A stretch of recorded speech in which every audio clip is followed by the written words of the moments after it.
They wish to make a lot of money. In Europe, every American student, even more every American adult, is regarded as someone who is just out to make a lot of money.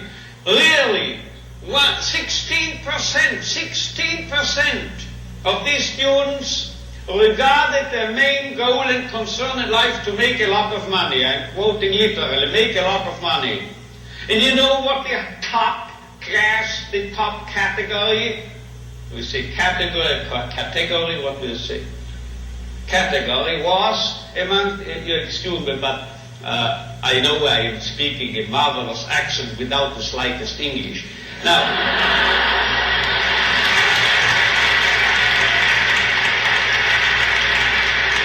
you know what the top category was? 78% of these American youngsters were concerned, as they expressed it themselves, with finding a meaning and purpose in their lives. So this is a realistic view of man. And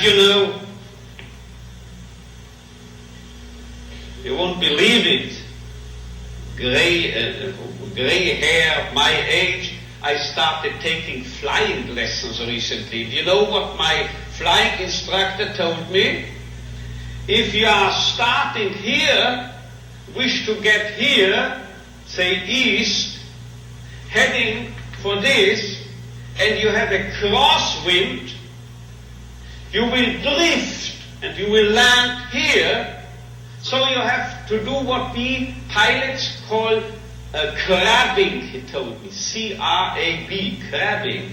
You have to head for north of this airfield, and you have to fly that way, you see, as if you headed in this direction. If you are heading here above this airfield, then you will actually land here. But if you head for here, you are landing here. This holds also for man, I would say. If we take man as he really is, we make him worse. But if we overestimate him,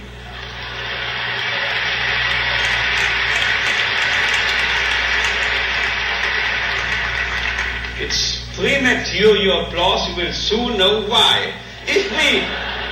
If we seem to be idealists and are overestimating, overrating man, and looking at him that high, here above, you know what happens?